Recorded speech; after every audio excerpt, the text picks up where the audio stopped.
Professor, boa noite. Boa noite, tudo Tudo bem, bem? o senhor? Tudo. Vamos Estamos lá, lá. temos na hora. E hoje nós temos a 17ª live do ano 2023, né? E o tema é Uhum, contaminação do solo. Então a uhum, palavra está uhum. com o senhor. Vamos lá. Sim, senhor. Vamos lá. Bom, boa noite a todos. Estou estranhando hoje que o Vindimar não perguntou onde que eu estava, né? Eu lembrei, falei, mas não está em São Paulo, pelo jeito. Estou no Rio de Janeiro. Vamos lá. Eu vou fazer um xizinho aqui, às vezes, que o senhor está em São Paulo. Onde está menos é em São Paulo. Exatamente. Vamos lá. Bom, quando nós estamos falando de contaminação do solo, do ponto de vista ambiental e do terceiro setor no processo, normalmente o pessoal acha que é apenas aquele que você vê nos rios, né?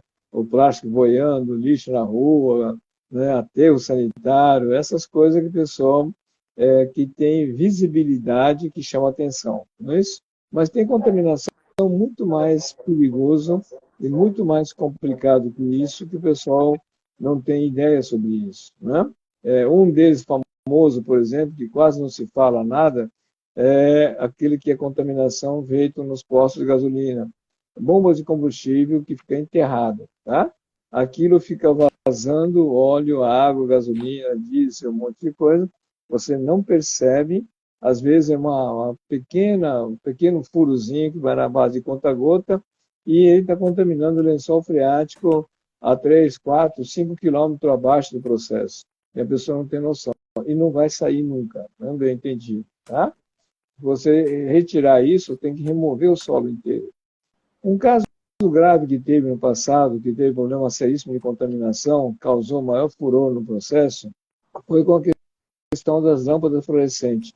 Então, não sei se vocês lembram o caso de lâmpada fluorescente, que houve toda uma coleta e muitas escolas, inclusive, fizeram campanha para poder coletar. Era um crime violento que estava botando a criançada todo contaminado no processo. Tá? E teve que desenvolver caminhão para coleta, uma série de ações que foram feitas sobre isso, mas grande parte desse pessoal, por não saber, não ter conhecimento técnico do processo, acabaram tendo problema sério, né? Uma das empresas que eu cheguei a conhecer foi lá em Santa Catarina, na região de Pomerode, por exemplo. O que aconteceu? A indústria teve que ser fechada. Eu tive na fábrica e falei, olha, está perigosa a contaminação. O pessoal não deu bola.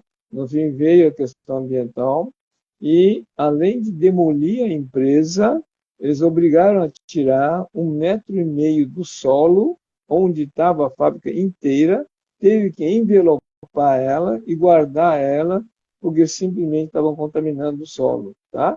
E isso só por causa das lâmpadas fluorescentes. Vocês não têm noção do que é.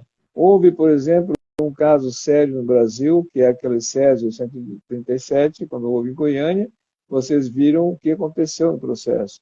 Até hoje está armazenado aqueles materiais todinho que foi coletado e radiação que escapou, na verdade não é que escapou, é que havia como disse, um equipamento de raio-x abandonado e o pessoal acabou pegando o material, não sabia o que era material radioativo, não tinha conhecimento sobre isso e causou a morte de várias pessoas no processo. Né? Então, casos famosos, e casos extremamente perigosos, comparando com o caso do Chernobyl, por exemplo, aquela de Goiânia é a Chernobyl brasileira no processo. Né?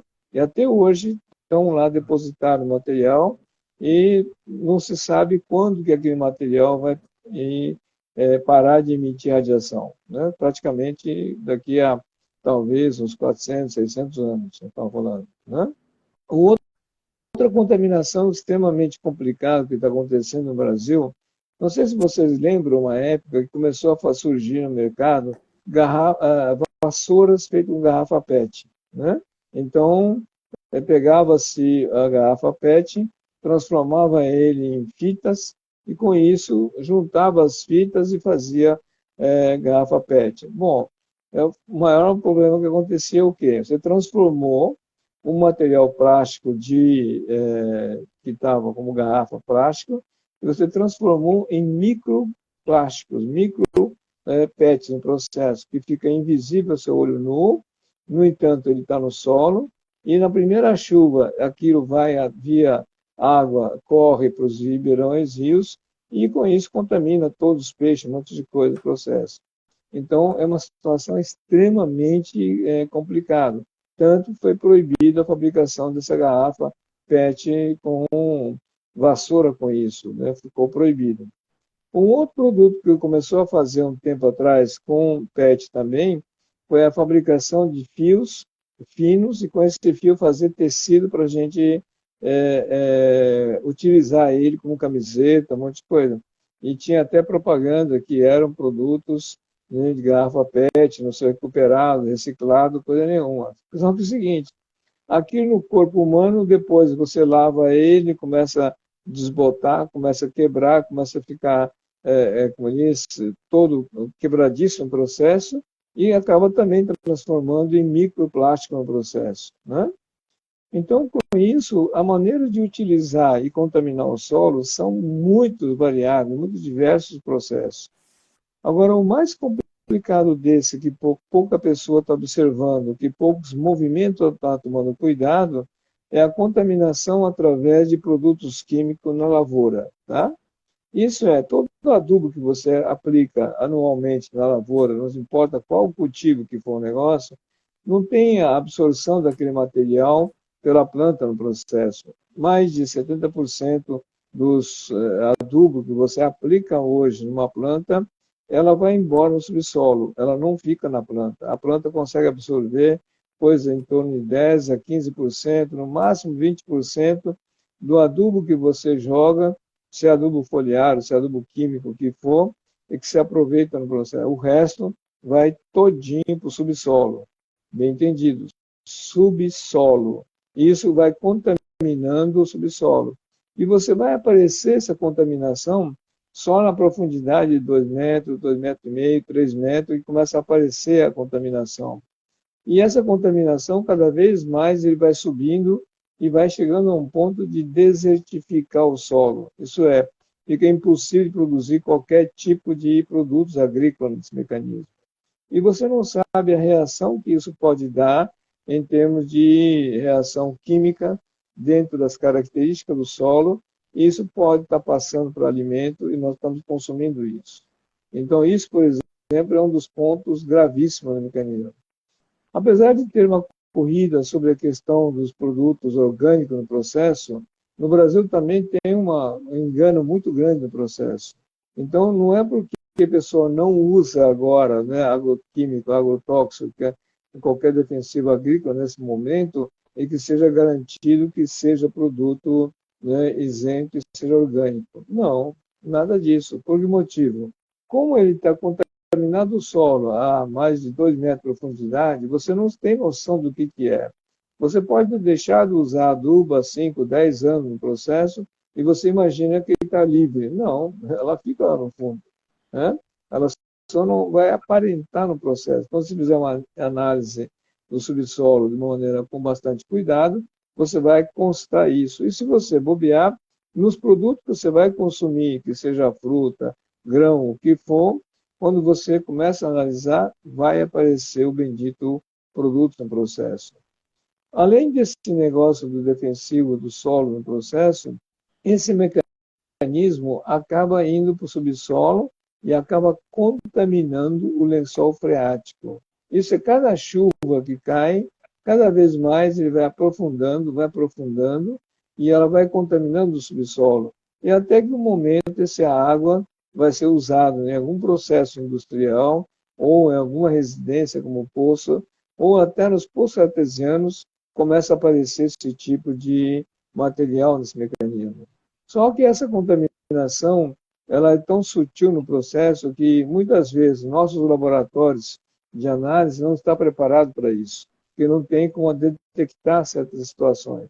Tanto que hoje, para que seja feita uma certificação de uma agricultura orgânica de uma forma correta, a gente tem que mandar esses produtos para outros países para que hajam nos seus laboratórios preparados para dar o laudo desse mecanismo. Hoje, praticamente, nós não temos no Brasil laboratório para análise de solo adequado como devia fazer nesse processo.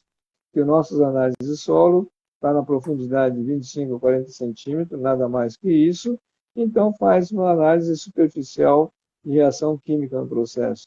Os gases que é contido no produto não é visto. E aí nós não temos laboratório para poder certificar. Além desse mecanismo de contaminação, como eu falei para vocês, um caso clássico, por exemplo, que vocês começam a ver nos postos de combustível, você vê que tem hoje já pelo menos uma gretazinha, de tal maneira que a água do pátio onde se lava, abastece o carro, um monte de coisa, ela passa por uma greta e ela não vai para a calçada. E deveria estar sendo tratado, bem entendido. Só que eles não fazem tratamento quase nenhuma.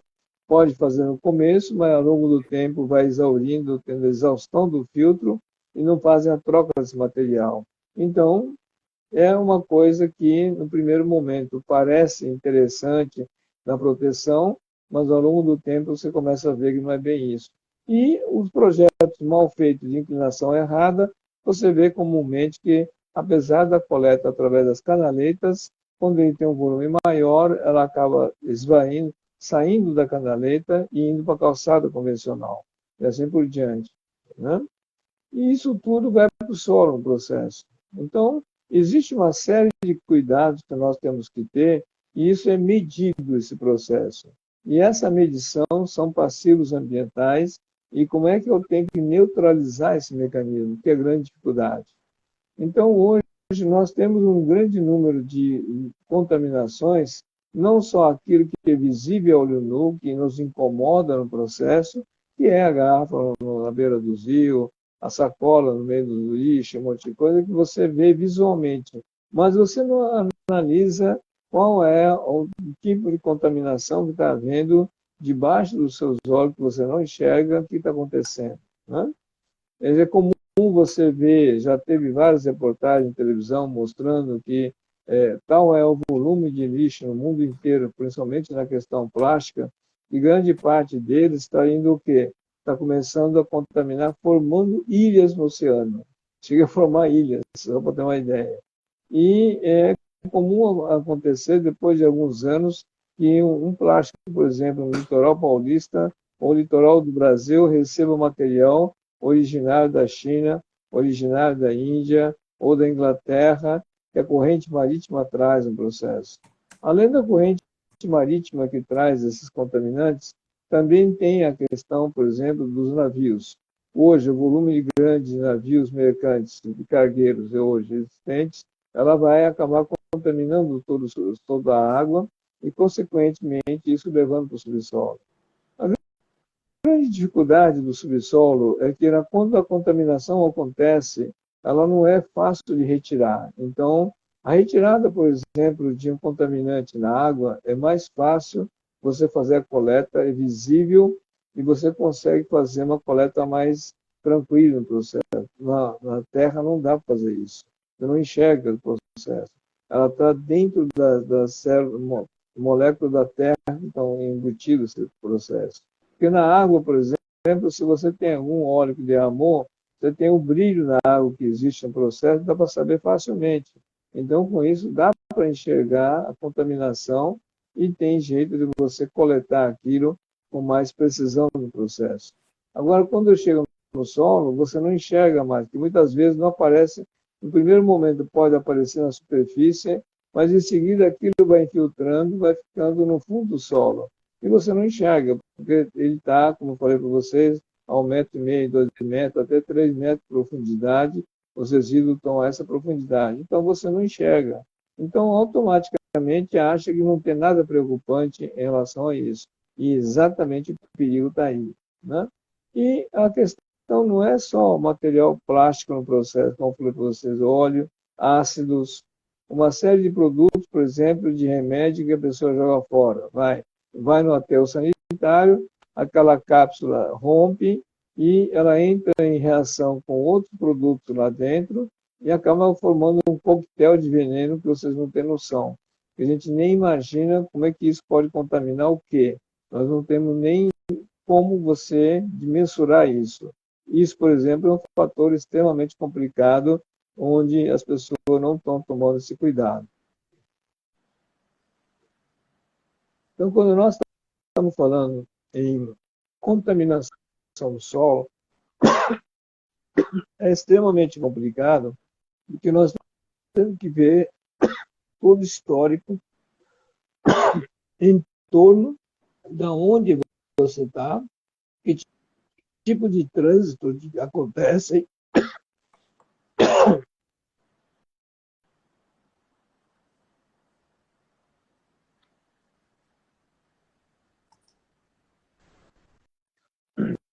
Por exemplo, grande parte de contaminação do solo acontece nas proximidades das rodovias, né?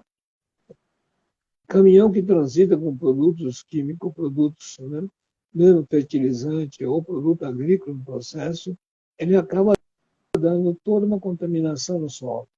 Então, tem doenças, por exemplo, que o caminhão vai numa produção de soja, depois ele vai numa produção de banana, depois ele passa para coletar abacaxi, não sei o que, tal. Naquele acesso deles no processo, acaba fazendo com que leve no seu pneu ou no seu chassi, o que for, uma série de doenças contaminantes no processo. E aí começa a aparecer doenças absurdas, né? Então, isso, por exemplo, é uma contaminação biológica que o pessoal no Brasil não tem muito cuidado. Em algumas granjas, por exemplo, ou principalmente de suinicultura, por exemplo, eles tomam um cuidado tão grande que ao você entrar na área, você tem que fazer com que passe por uma espécie de um banho, de tal maneira que o pneu do carro, o caminhão, o que for, tenha um banho de desinfetante, assim como sua bota, sua roupa que está usando tem que ser protegido também para não contaminar lá dentro. Isso está acontecendo em vários segmentos. Isso, quem tem um pouco de cuidado, um pouco de responsabilidade, toma essas decisões para evitar essas contaminações. No entanto, grande parte da lavoura no Brasil não tem esse tipo de preparo e nem muitas vezes os técnicos não alertam isso e aí acaba contaminando todo o solo. Né? Em alguns estados agrícolas no Brasil já é conhecido hoje que, principalmente na região do Centro-Oeste, hoje, algo em torno de 20 a 15% dos solos de produção, áreas de produção, já está em fase de desertificação. Desertificação, não é de contaminação. Perdido.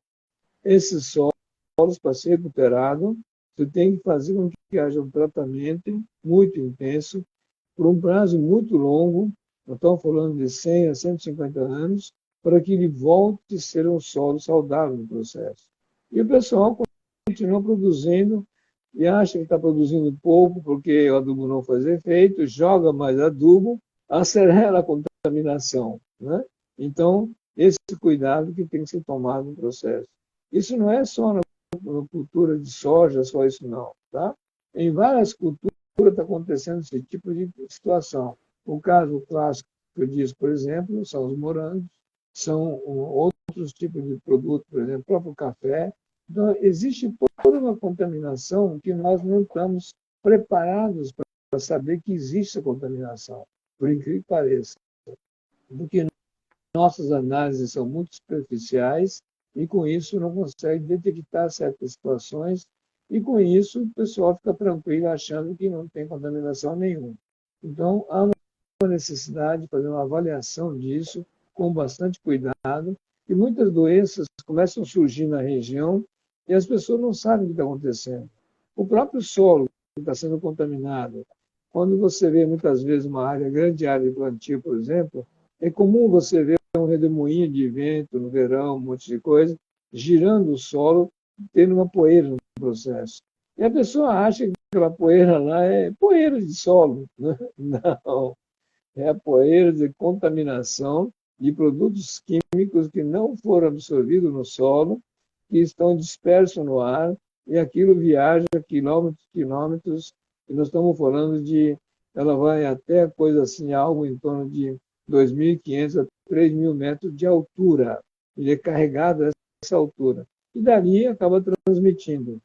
Quando nós fizemos uma pesquisa em relação à bananicultura no processo, tem um fungo que acaba tendo problemas sérios da bananicultura, e foi feito todo um trabalho para poder acompanhar o que estava acontecendo. E começamos a colher ar em vários níveis de altura. Então, nós conseguimos detectar numa cultura de banana a presença do fungo a 3.000 metros de altura. Olha só. Então, ela viaja no vento, leva embora, e você não sabe aonde que vai cair, em que o solo que vai cair. Isso um fungo. Imagina os outros restos de produtos químicos que começam a ser volátil e ela dispersa no ar. Você não tem controle sobre isso. Agora, só que em algum momento ele vai precipitar no solo. E aí, você não sabe aonde. Então, conforme a questão dos ventos, né? Corrente de ar, corrente de rio, um monte de coisa, começa a contaminar outras áreas que você não tem noção.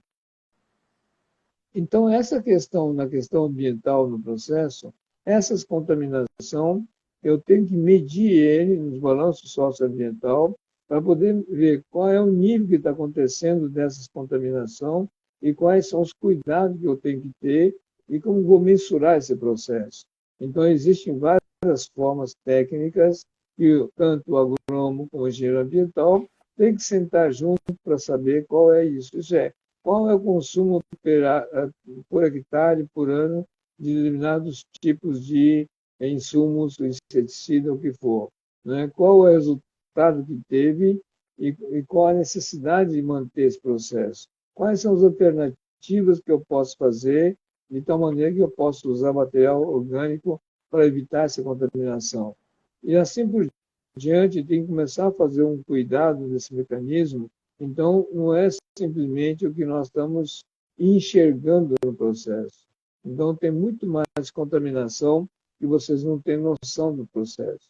Um produto, por exemplo, que hoje também está em discussão muito grave no processo, são tinturas, né, à base de chumbo. Então, quando qualquer tecido, tanto sintético como né, tecidos naturais de algodão, se tem cor escura no processo, ela provavelmente tem presença de chumbo. E aquilo, você está vestindo uma roupa desse jeito e você transpira no calor, os poros do seu corpo estão abertos e com isso você acaba transpirando e a transpiração faz com que as partículas desse material ele acaba sendo introduzido no seu corpo e pode causar câncer. Isso já está comprovado isso.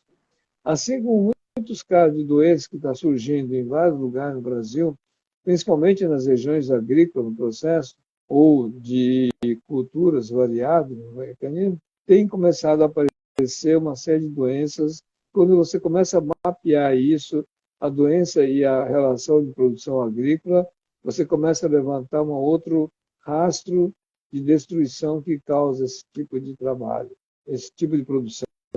Infelizmente, isso não tem sido acompanhado no processo. Grande parte de indústrias no passado também, ainda até hoje, fazem esse tipo de contaminação e muitas vezes não percebem no processo. Um dos produtos, por exemplo, que ficou famoso em relação à contaminação, que ficou proibido no mundo inteiro, é o uso, por exemplo, do amianto, que a gente usava nos telhados de fibrocimento, a gente usava em vários produtos, ainda usa nos freios de pastilha de carro também era utilizado, e foram praticamente banidos em vários mundos esse tipo de produção. Por quê? Constatado que dá câncer. Acabou. Entendeu? É pior do que estar fumando um cigarro. Vamos botar uma ideia. E muita gente não tinha essa noção sobre isso. Então, nós estamos começando a aprender o que é contaminante, quais são os cuidados que nós temos que fazer. Então, um alerta que vai nesse processo é quem vai fazer o balanço socioambiental, nós temos que ter esse cuidado para poder entender o que está acontecendo na região onde você está instalado, de tal maneira que possa avaliar qual o nível de contaminação do quê e como você recorrer a isso tecnicamente, em termos de literaturas técnicas, quais são as soluções que existem nesse processo. Então, essas situações têm que ser levantadas e têm que ter trabalhado nisso. Um caso interessante aconteceu na região do sul do Brasil, quando tem resíduo de couro, né? Então, o resíduo de couro, quando você faz a raspa do couro no processo, aquilo para o couro ficar mole, macio no processo, ele recebe produtos químicos e ele é altamente contaminante no processo. Porque o tecido, normalmente, de uma maneira normal, ele fica duro ao secar e não fica maleável. Então, a maleabilidade do couro é dada por um produto chamado cromo no processo. Então, com isso, o que estava acontecendo? Montanhas e montanhas desse lixo estavam sendo jogados em várias cidades no sul, em toda cidade que trabalha com couro, um monte de coisa. E aí surgiu toda a necessidade de tomar decisões sobre isso. E numa dessas brincadeiras de resolver como tirar esse tipo de cromo, vários tipos de técnicas foram experimentados. E, de repente, apareceu uma solução mais simples e mais idiota que a gente possa imaginar. Qual que foi? Né? Minhocultura. Isso é, o que foi a surpresa é que quando fez a minhocultura e jogou esse material no meio do processo, as minhocas comeram esse resto de couro e o cromo ficou nela. E o que saiu dela foi produto, um adubo de ótima qualidade. Só que o cromo foi 100% absorvido por minhoca. Então, para recuperar o cromo, bastava cozinhar as minhocas agora, vivas, né, coitada, né? Que você ficava no fundo da panela cromo 100% puro, e seguro. Viu, né? Então, isso, por exemplo, foi uma das maiores surpresas que aconteceu. Enquanto que estava adotando produtos químicos, produtos de cuidado, não sei o que, tal, tinha sido feito várias tentativas de trabalho e, no entanto, um simples minhocultura estava resolvendo o problema.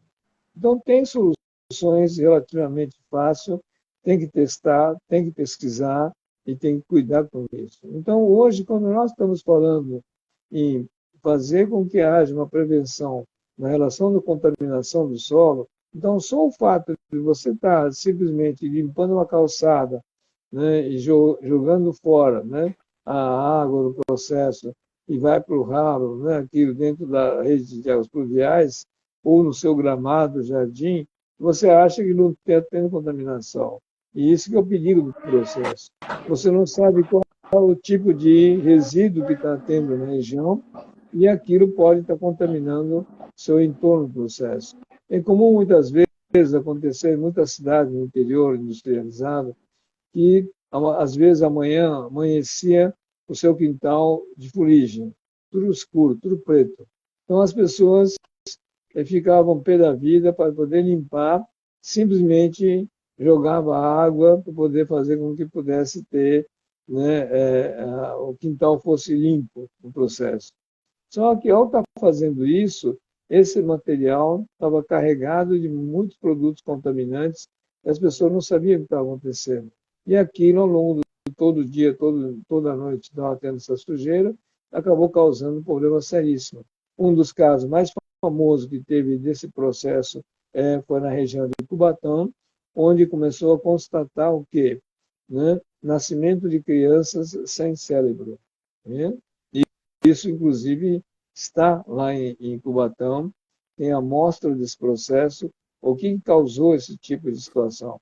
Era simplesmente contaminante no ar, que as pessoas não davam bola à noite, quando ia dormir, simplesmente as empresas desligavam os filtros para ficar mais barato, para trabalhar à noite no processo. Como ninguém estava vendo e estava só, não tinha cheiro nem nada, acharam que não tinha problema nenhum. Só que na manhã seguinte, quando você olhava na calçada, aparecia toda a contaminação desse mecanismo. E a pessoa, ao lavar isso, estava escorrendo para o rio. E esse escoamento que havia no rio, nos verões, em toda aquela região, na região tinha a pesca do caranguejo, siri, né? E aquilo era vendido na beira da rodovia, até hoje vende muito siri na região lá, era uma venda tradicional do processo, e fazia parte do cardápio das pessoas. Então, essas pessoas, além de inalar o produto durante a noite quando estava dormindo, mas também comia com isso esse siri contaminado. E o resultado foi o quê? Nascimento de várias crianças sem cérebro. Esse é um caso, por exemplo, extremamente grave que aconteceu. No Japão também teve uma situação dessa com mercúrio, contaminação através de mercúrio. Ficou famoso no processo, a empresa teve que ser fechada e teve que pagar indenização violenta nesse processo. Então, existem vários tipos de contaminação que nós, muitas vezes, não percebemos isso e achamos que aquilo é simplesmente uma questão como diz, acidental. Né? E não é nada disso, não. Né? E existe uma questão muito mal dimensionada, muito mal cuidado, e essa situação acaba gerando uma série de problemas de contaminação. Então, nós não podemos imaginar a contaminação do solo apenas pelo lixo que nós enxergamos no processo. O que nós enxergamos é minúsculo, é uma parte, é uma fração do processo. O que não enxergamos, que é o grave no processo, está debaixo do solo, debaixo do nosso processo. Então, daí há uma necessidade de cuidar, tomar bastante atenção nisso, e quando vou fazer a questão do balanço socioambiental de uma organização, de uma empresa, nós temos que levar em consideração esse fato também no processo. Então, com isso, tem mecanismo de cálculo e discussão sobre isso e as soluções cabíveis desse mecanismo. Então, não adianta simplesmente, quando vou fazer o balanço socioambiental, apontar que há algo passivo. Tá, tem um passivo. Como que nós vamos resolver? Né? Então, são as situações que começa a ter uma discussão sobre isso. Tudo bem? Deu para ter uma noção bem simples do processo? Então, seria interessante depois o pessoal tomar bastante cuidado para poder entender que a contaminação do solo não é aquilo que nós enxergamos. O que nós não enxergamos é bem pior. Vocês não têm noção. Tá bom? Vamos lá. Uma pergunta. Que nem diz um amigo meu, o tema é horripilante, né? As informações. Teve bastante depoimentos aqui de várias pessoas que também contribuem para todos, né? Tem uma pergunta aqui do Claudemir. A empresa Rayovac, lá de Guarulhos, ela foi demolida e já tem um prédio, já foi construído um prédio, né, em cima. Resíduo da pilha, será que está tudo certo? Não houve a descontaminação do solo, tá?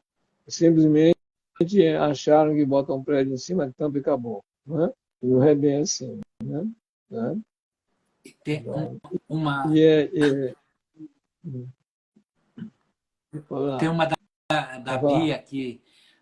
Por que liberaram tanto agrotóxicos e defensivos no Brasil? Eu acho que até pela pressão internacional de produção, né? Não só isso. O que aconteceu, na verdade, tá? Tem muitos produtos proibidos lá fora e comercializados no Brasil livremente. E tem produtos que estão proibidos no Brasil, mas ele entra pelos países vizinhos nossos. Então, países como Paraguai, Uruguai, Monte Pedro, Argentina, acabam importando esses produtos e acabam entrando no Brasil. Então, você vê o consumo de agroquímico que tem em Paraguai, por exemplo, é totalmente contrassenso mostrar a área agricultável de lá do país, no caso do Paraguai, para ver o consumo que é impossível estar consumindo tanto material. Na verdade, ela está sendo um ponto de entrada para o Brasil, na verdade, de uma maneira ilegal. Né? Essa resposta ajuda também aqui a colaborar com a pergunta do Genaro.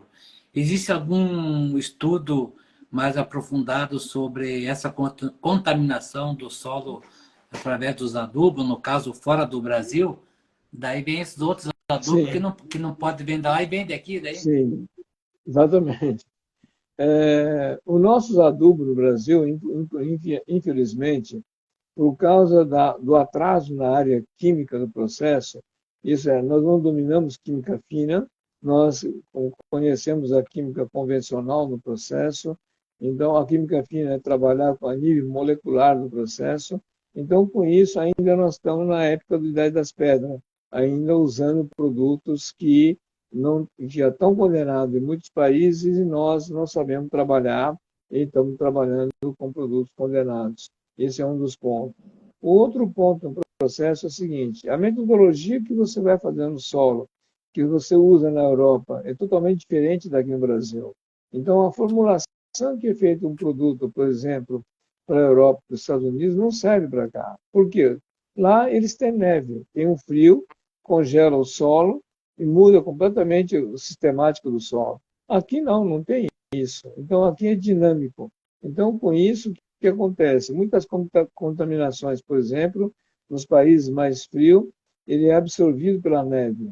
Então, ela não contamina o solo tão violentamente, contamina o lençol freático, que ao derreter acaba causando problema, mas ao estar fazendo frio muito exagerado no processo, o produto não afunda no solo. Então, ela tem uma diferença grande esse mecanismo. E o Brasil, que é país tropical subtropical, não tem essa possibilidade, ela chove o tempo todo, ela tem esse frio, umidade sempre constante, então cada vez mais ele infiltra no solo e ele fica no solo, né? Enquanto que outros países não. Então são situações que infelizmente nós não estamos levando em consideração por esses cuidados, tá? Tem uma pergunta aqui, também comentário da Bia. Pilhas. Não existe um local de descarte correto. Quem joga, no caso, que descarta, a coleta junto com o ferro, né? Sim. Na verdade, existe sim, já existe em vários lugares, locais especiais para você fazer o depósito de pilhas, baterias e cartucho de tinta, né, que é outro problema também sério. Tem esses locais para você fazer o tratamento desse produto. O que acontece é que muita gente não tem esse uso. E outra coisa é o seguinte, hoje em dia tem muitas pilhas recarregáveis. Então, não no sentido de usar a pilha e jogar fora. Então, tem que tomar bastante cuidado que tem as pilhas recarregáveis, que eu posso comprar uma pilha e durar anos com ele, carregando toda hora e usando isso de uma forma adequada. Então, também compete a nós ter essa consciência desse processo também, tá? Tem uma pergunta do Alexander, se utilizarmos a prática de manejo do solo para aumentar a microbiota, do solo, podemos acelerar a degradação desses compostos químicos, agrotóxicos no caso, que está contaminando o solo? Depende. Muitas coisas não há nenhum produto biológico que possa combater. É somente outros produtos químicos, muitas vezes. Então, a formulação do produto, que é molecular, que acabei de falar para vocês, como nós não temos o domínio dessa técnica, então nós não sabemos como combater isso. Em outros países já tem esse tipo de trabalho, que sabe-se que aquele defensivo é nocivo, então usa-se, mas em seguida usam produtos para poder corrigir, neutralizar esse processo. Então, existe esse tipo de trabalho. No Brasil não tem esse tipo de ação. Simplesmente jogamos e acabou. Tá? Aqui, no nick aqui, acho que é Juan, se não errei o nome aqui. A hidroponia é uma opção, professor? Sim. Não, a hidroponia também é outro engano muito grande, porque você acha que por ser hidroponia não está em contaminação, não tem produto químico. Tem sim. Se você não colocar adubo, né, líquido, ele não vai produzir porcaria nenhuma, não é só água não. Tá? E ao trazer somente adubo líquido no processo, né, a planta que está acostumada com o solo, ele precisa de outros produtos e não consegue produzir isso. Então, fica uma planta raquítica, fica uma planta pálida, muitas vezes, e não tem o mesmo teor de proteína no processo. Então, tem produtos que vivem na água. O caso clássico é o agrião, por exemplo. Bom, ela vive na água, tal, então, produzir com isso está certo, não tem nenhuma diferença com a hidroponia. Mas quando você produz uma alface, outro produto, por exemplo, não consegue fazer esse tipo de coisa. Você pode ver que o sabor está diferente também. Então, existe uma falsa ideia de que está comprando um produto livre de agrotóxico. Não, está dentro da célula da planta, está carregando a contaminação, tá? Tem uma pergunta aqui da Tainá. Uma fonte de informações sobre contaminações de solo e água poderia Uhum. ser também o Comitê de Bacias Hidrográficas? Sim, sim. Na verdade, o Comitê de Bacia deveria cuidar essa parte. Sobre a contaminação do solo, parece que não tem preocupação nenhuma. Eles pensam só na capacidade de produção de água, um produtor de água, e não sobre a qualidade da água que está sendo feita. Lógico que para isso, como falei para vocês, precisa de laboratórios especializados, porque muitas contaminações, ela não aparece a matéria-prima em si do contaminante. Ela acaba tendo reação no solo e muda a composição.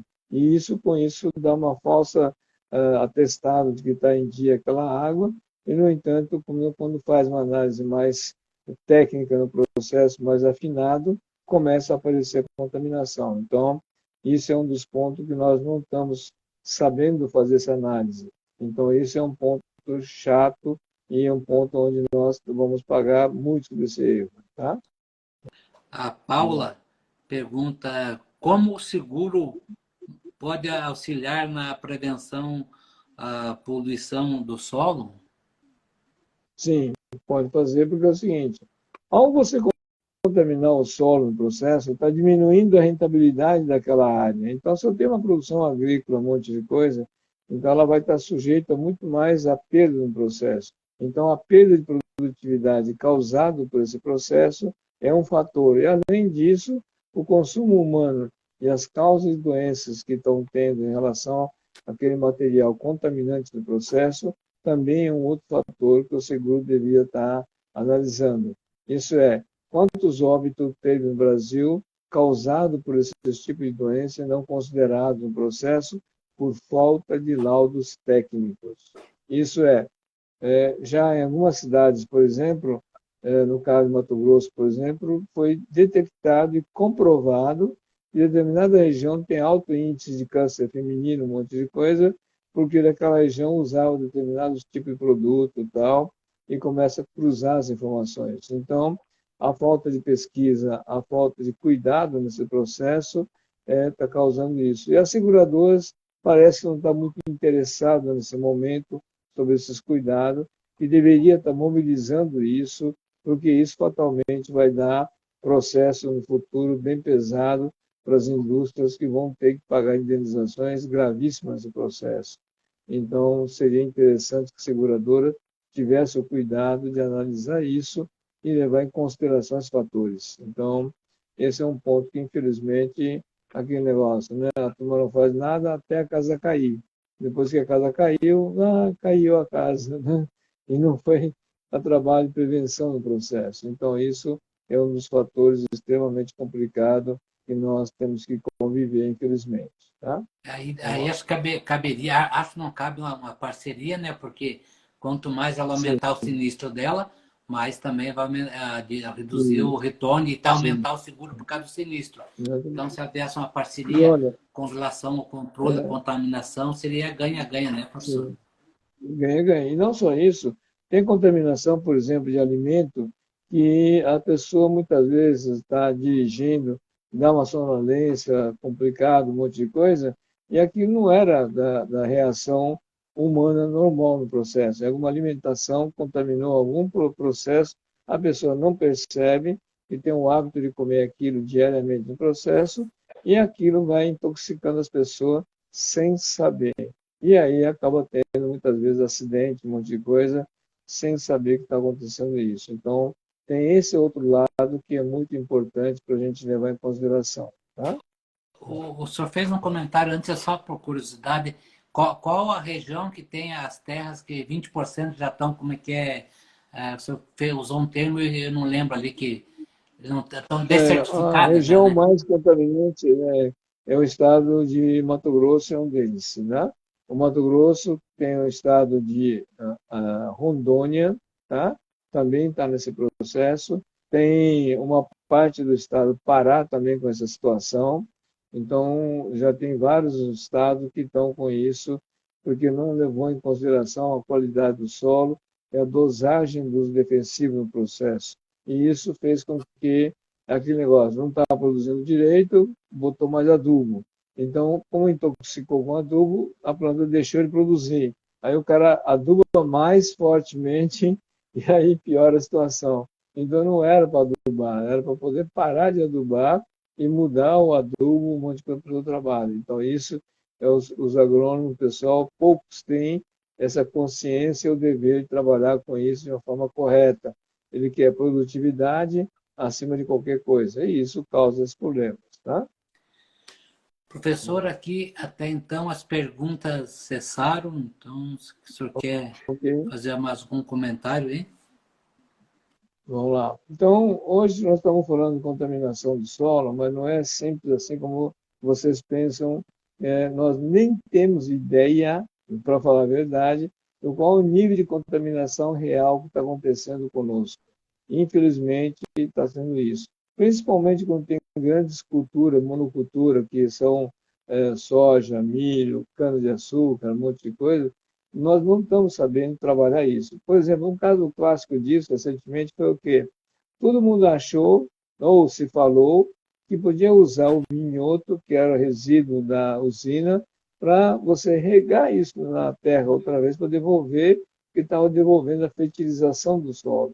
Foi exatamente o contrário. O que aconteceu? Jogaram vinhoto, começou a contaminar o solo e, ao contrário, começou a trazer prejuízo no processo. Quer dizer, isso é pura empirismo, né? Nada de trabalho confirmado tecnicamente. Então, isso parou de fazer isso, mas precisou até contaminar, ferrar literalmente a produtividade e aí entender que teve que mudar o processo. Agora, qual é o dano que isso causou no solo? Ninguém sabe. Né? Qual a ordem de grandeza que esses solos sofreram de impacto e ainda pode estar causando isso, contaminação. Né? Só para ter uma ideia, é o seguinte, nós participamos de uma pesquisa de como é que é a contaminação no cemitério. Tá? Então, foi feito um teste no processo em São Paulo, no cemitério da Consolação, que fica no alto do morro, ali no final da Paulista. Tá? Daquele cemitério, então, foi usado um corpo e foi colocado um travesseiro com ingrediente radioativo. E nós estamos medindo essa radiação até onde que ia surgir. Bom, depois de feito esse tipo de enterro no processo, um ano e meio depois, começou a aparecer a radiação lá no Rio Tietê no processo. Como estava em cima, lógico que o caminho natural seria o Rio Tietê. Então, a primeira contaminação, um ano depois, um ano e meio depois, apareceu no Rio Tietê. 2 anos e meio depois, ela foi aparecer na barragem do Edgar de Souza, no processo. Então, ali perto de Barueri, aquela região lá, então começou a aparecer a radioatividade há 2 anos e meio depois. 5 anos depois, apareceu essa radiação lá na Barra Bonita, no Rio Tietê. Tá? 5 anos depois. Tá? 7 anos depois, ela foi constatada na foz do rio Tietê com o rio Paraná. Então, por aí você dá para ter uma ideia do caminho da contaminação. Tá? Ali ficou provado qual o índice de contaminação que surgiu em relação a isso. E isso ficou as portas fechadas e ninguém quis comentar sobre esse processo. Né? Então, isso foi uma prova do nível de contaminação. E isso está acontecendo, quanto cemitério existe no Brasil, quanto que isso está acontecendo, esse tipo de processo. Por isso que os projetos de cemitério tiveram que adotar soluções técnicas para que haja a coleta do chorume e tratamento desse processo. Mas quantos no Brasil está tendo isso? Então imagina qual o índice de contaminação que nós estamos tendo nos rios, nos riachos, nos poços artesianos, nem temos ideia do que está acontecendo. Esse é um caso clássico. Tá? Essa é uma prova de pesquisa científica que foi feita. Né? E isso foi detectado e aconteceu esse processo. Tá bom? E o senhor comentou daqueles 3 estados, com exceção do Pará, Mato Grosso e Rondônia, ele começou Uhum. o mesmo e faz 40 anos, 40 e pouco, em 1980, né? Que teve a Uhum. demanda lá e a Boom. abertura de área lá, né? É coisa rápida. Exatamente. Pará faz 20 anos, 20, Exato. 25 anos, e Exatamente. já estão com Uhum. essa, nessas condições, o solo aí, né? E Então vai ser o rápido. solo. Então, é um risco muito grande, tá? Bom, eu tenho que agradecer a você, Limar, e a todos que estão nos ouvindo no processo, agradecer isso por mais essa contribuição, ou que a gente puder ajudar nesse mecanismo. Estamos abordando cada vez um tema no processo, e com isso nós temos certeza que estamos ajudando o pessoal a entender melhor essa questão da questão socioambiental, que é o nosso objetivo. Então, só agradecer a todos vocês e até a próxima semana, pessoal É, aí, tá o dia bom? 1º de maio, professor, o tema é Sim, créditos ambientais na agricultura. isso, Tá? E, exatamente. e Então, como tinha hoje também, graças a bom, tinha gente nova também assistindo, eu percebi, só isso, para dar uma reforçada lá no Instagram lá da Unintercept, tem sim, 400, mais de 480 vídeos agora sobre o tema terceiro isso. setor, que também nos ajuda um pouco no conhecimento, tá bom, professor? Bom, muito obrigado a você, doutor, pessoal todinho. O que a gente puder, né, orientar e repassar os conhecimentos, a gente vai tentar fazer o máximo possível para que possa, com isso, transferir esses conhecimentos para os demais pessoal, de tal maneira que possa ter o melhor entendimento do que é esse negócio chamado terceiro setor e a questão social e ambiental. Então, meu muito obrigado e boa noite a vocês e vamos lá. Tá bom? Até a próxima Até semana. a próxima. Boa noite a todos. Boa noite.